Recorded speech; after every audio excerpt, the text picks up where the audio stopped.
Today we are going to read chapter 13. I think it's the last chapter in Bridge to Terabithia by Catherine Patterson. Chapter 13, Building the Bridge. He woke up Saturday morning with a dull headache. It was still early, but he got up. He wanted to do the milking. His father had done it ever since Thursday night, but he wanted to go back to it. Somehow make things normal again. He shut PT in the shed, and the dog's whimpering reminded him of Maybelle and made his headache worse. But he couldn't have PT yapping at Miss Bessie while he tried to milk. No one was awake when he brought the milk in to put it away, so he poured a warm glass for himself and got a couple of pieces of light bread. He wanted his paints back, and he decided to go down and see if he could find them. He let PT out of the shed and gave the dog a half a piece of bread. It was a beautiful spring morning. Early wild flowers were dotting the deep green of the fields, and the sky was clean and blue. The creek had fallen well below the bank and seemed less terrifying than before. A large branch was washed up into the bank, and he hauled it up to the narrowest place and laid it back, bank to bank. He stepped on it, and it seemed firm, so he crossed on it, foot over foot to the other side, grabbing the smaller branches which grew out from the main one toward the opposite bank to keep his balance. There was no sign of the paints. He landed slightly upstream from Terabithia, if it was still Terabithia. If it could be entered across a branch instead of swung into, PT was left crying piteously on the other side. Then the dog took courage and paddled across the stream. The current carried him past Jess, but he made it safely to the bank and ran back, shaking great drops of cold water on Jess. They went into the castle stronghold. It was dark and damp, but there was no evidence there to suggest that the queen had died. He felt the need to do something fitting, but Leslie was not here to tell him what it was. The anger which had possessed him yesterday flared up again. Leslie, I'm just a dumb dodo and you know it. What am I supposed to do? The coldness inside of him had moved upward into his throat, constricting it. He swallowed several times. It occurred to him that he probably had cancer of the throat. Wasn't that one of the 7 deadly signs? Difficulty in swallowing? He began to sweat. He didn't want to die. Lord, he was just 10 years old. He had hardly begun to live. Leslie, were you scared? Did you know you were dying? Were you scared like me? A picture of Leslie being sucked into the cold water flashed across his brain. Come on, Prince Terrian, he said quite loudly. We must make a funeral wreath for the Queen. He sat in the clear space between the bank and the first line of trees and bent a pine bow into a circle, tying it with a piece of wet string from the castle. And because it looked cold and green, he picked spring beauties from the forest floor and wove them among the needles. He put it down in front of him, and a cardinal flew down to the bank, cocked its brilliant head, and seemed to stare at the wreath. PT let out a growl which sounded more like a purr. Just put his hand on the dog to quiet him. The bird hopped about a moment more, then flew leisurely away. It's a sign from the spirits, Jess said quietly. We made a worthy offering. He walked slowly as part of a great procession, through only the puppy could be seen, slowly forward, carrying the Queen's wreath to the sacred grove. He forced himself deep into the dark center of the grove and, kneeling, laid the wreath upon the thick carpet of golden needles. Father, into thy hands I commend her spirit. He knew Leslie would have liked those words. They had the ring of the sacred grove in them. The solemn procession wound its way through the sacred grove homeward to the castle. Like a single bird across a storm-cloud sky, a tiny piece winged its way through the chaos inside his body. Help! Jessie, help me! A scream shattered the quietness. Jess raced to the sound of Maybelle's cry. She had gotten halfway across the tree bridge and now stood there grabbing the upper branches, terrified to move either forward or backwards. Okay, Maybelle. The words came out more steadily than he felt. Just hold still. I'll get you. He was not sure the branch would hold the weight of them both. He looked down at the water. It was low enough for him to walk across, but still swift. Suppose it swept him off his feet. He decided for the branch. He inched out on it until he was close enough to touch her. He'd have to get her back to the home side of the creek. Okay, he said. Now back up. I can't. I'm right here, Maybelle. You think I'm going to let you fall? Here. He put out his right hand. Hold on to me and slide sideways on the thing. She let go with her left hand for a moment and then grabbed the branch again. I'm scared, Jessie. I'm too scared. Of course you're scared. Anybody be scared. You just got to trust me, okay? I'm not going to let you fall, Maybelle. I promise you. She nodded, her eyes still wide with fear, but she let go of the branch and took his hand, straightening a little and swaying. He gripped her tightly. Okay, now, it ain't far. Just slide your right foot a little way, then bring your left foot up close. I forgot which is right. The front one, he said patiently. The one closest to home. She nodded again and obediently moved her right foot a few inches. Now just let go of the branch with your other hand and hold on to me. She let go of the branch and squeezed his hand. Good, you're doing great. Now slide a little ways more. She swayed but did not scream, just dug her little fingernails into the palm of his hand. Great. Fine. You're all right. The same quite assuring voice of the paramedics on emergency, but his heart was bongoing against his chest. Okay, a little bit more now. When her right foot came at last to the part of the branch which rested on the bank, she fell forward, pulling him down. Watch it, Maybelle! He was off balance, but he fell, not into the stream, but with his chest across Maybelle's legs. His own legs waving in the empty air above the water. Whew. He was laughing with relief. What you trying to do, girl? Kill me? Here's a picture of the two of them trying to cross the branch.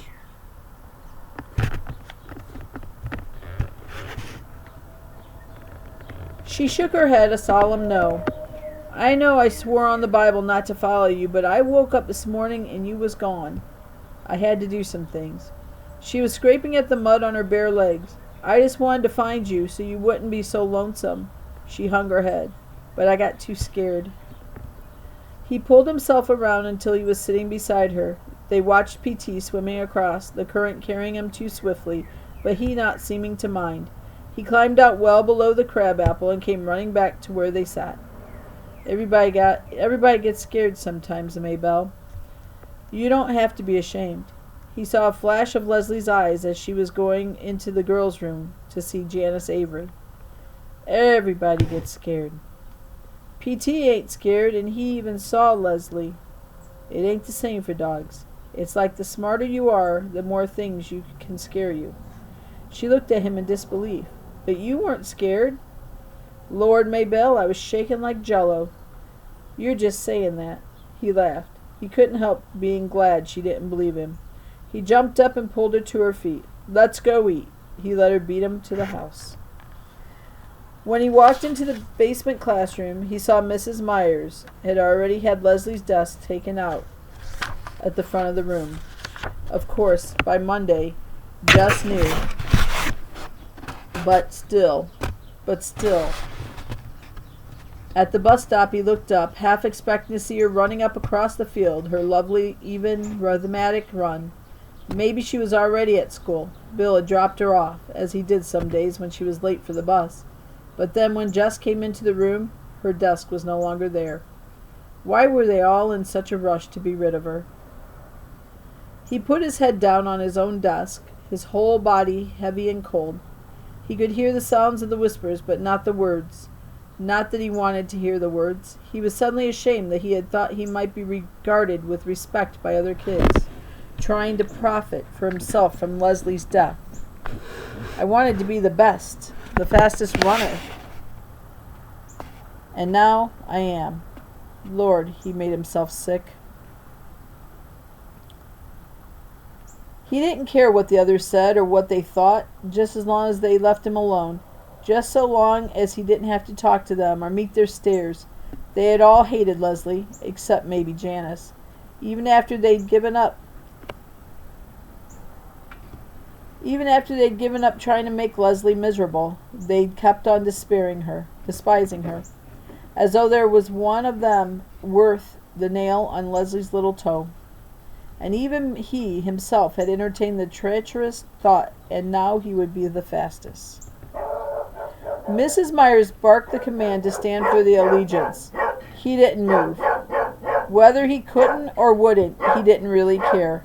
What could she do to him, after all?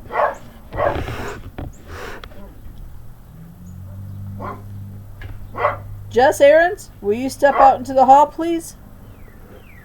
He raised his leaden body and stumbled out of the room. He thought he had heard Gary Vulture giggle, but he couldn't be sure. He leaned against the wall and waited for Monster Mouth Myers to finish singing "Oh, Say Can You See" and join him. He could hear her giving the class some sort of assignment in arithmetic before she came out and quietly closed the door behind him. Okay, shoot. I don't care. She came over to so close to him that he could smell her dime store powder. Jess? Her voice was softer than he had ever heard it, but he didn't answer. Let her yell. He was used to that. Jess, she repeated, I just want to give you my sincere sympathy. The words were like a Hallmark card, but the tone was new to him. He looked up into her face despite himself. Behind her turned-up glasses, Mrs. Myers' narrow eyes were full of tears. For a minute he thought he might cry himself. He and Mrs. Myers standing in the basement hallway crying over Leslie Burke. It was so weird he almost laughed instead. When my husband died, Jess could hardly imagine Mrs. Myers ever having a husband. People kept excuse me. People kept telling me not to cry. Kept trying to make me forget. Mrs. Myers' loving mourning. How could you picture it? But I didn't want to forget. She took her handkerchief from her sleeve and blew her nose. Excuse me, she said. This morning when I came in, someone had already taken out her desk. She stopped and blew her nose again. I never had such a student. In all my years of teaching, I shall always be grateful. He wanted to comfort her. He wanted to unsay all the things he had said about her, even unsay the things Leslie had said. Lord, don't let her ever find out. So I realize, if it's hard for me, how much harder it must be for you. Let's try to help each other, shall we? Yes'm. He couldn't think of anything else to say. Maybe someday when he was grown he would write her a letter and tell her that Leslie Burke had thought she was a great teacher or something. Leslie wouldn't mind. Sometimes, like the Barbie doll, you need to give people something that's for them, not just something that makes you feel good giving it. Because Mrs. Myers had helped him already by understanding that he would never forget Leslie. He thought about it all day, about how before Leslie came, he had been a nothing, a stupid, weird little kid who drew funny pictures and chased around a cow field trying to act big, trying to hide a whole mob of foolish little fears running riot inside his gut. It was Leslie who had taken him from the cow pasture into Terabithia and turned him into a king. He had thought that was it. Wasn't king the best you could be? Now it occurred to him that perhaps Terabithia was like a castle where you came to be knighted. After you stayed for a while and grew strong, you had to move on. For hadn't Leslie, even in Terabithia, tried to push back the walls of his mind and make him see beyond to the shining world, huge and terrible and beautiful and very fragile. Handle with care everything, even the predators. Now it was time for him to move out. She wasn't there, so he must go for both of them. It was up to him to pay back to the world in beauty and caring what Leslie had loaned him in vision and strength. As for the terrors ahead, for he did not fool himself that they were all behind him, well, you just have to stand up to your fear and not let it squeeze you white. Right, Leslie? Right. Bill and Judy came back from Pennsylvania on Wednesday with a U-Haul truck. No one had ever stayed long in the old Perkins place. We came to the country for her sake. Now that she's gone, They gave Jess all of Leslie's books and her paint set with 3 pads of real watercolor paper. She would want you to have these, Bill said. Jess and his dad helped them load U-Haul in noontime. His mother brought down some ham sandwiches and coffee. A little scared the Burkes wouldn't want to eat her food, but needing, Jess knew, to do something. At last the truck was filled, and the Aaronses and the Burkes stood around awkwardly, no one knowing how to say goodbye. Well, Bill said, if there's anything we've left that you want, please help yourself. Could I have some of the lumber on the back porch? Jess asked. Yes, of course. Anything you see. Bill hesitated, then continued. I meant to give you PT, he said, but... He looked at Jess, and his eyes were those of a pleading little boy. But I can't seem to give him up. It's okay. Leslie would want you to keep him. The next day, after school, Jess went down and got the lumber he needed, carrying it a couple of boards at a time to the creek bank. He put the 2 longest pieces across the narrow place upstream from the crabapple tree, and when he was sure they were as firm and even as they could be, he began to nail on the cross pieces. What you doing, Jess? Maybelle had followed him down again, as he had guessed she might. It's a secret, Maybelle. Tell me. When I finish, okay? I swear on the Bible I won't tell nobody. Not Billie Jean, not Joyce Ann, not Mama. She was jerking her head back and forth in solemn emphasis. Oh, I don't know about Joyce Ann. You might want to tell Joyce Ann sometime. Tell Joyce Ann something that's a secret between you and me? The idea seemed to horrify her. Yeah, I was just thinking about it. Her face sagged. Joyce Ann ain't nothing but a baby. Well, she wouldn't likely be a queen first off. You'd have to train her and stuff. Queen? Who gets to be queen? I'll explain it when I finish, okay? And when he finished, he put flowers in her hair and led her across the bridge, the great bridge, into Terabithia, which might look to someone with no magic in him like a few planks across a nearly dry gully. Shh, he said. Look. Where? Can't you see him? He whispered. All the Terabithians standing on tiptoe to see you. Me? Shh, yes. There's a rumor going around that the beautiful girl arriving today might be the queen they've been waiting for. And that ends our story of the bridge to Terabithia. What a great book, and so much deeper than any book that we've read in class yet so far. So I hope you enjoyed it, and we'll be talking about it soon. Thanks for listening.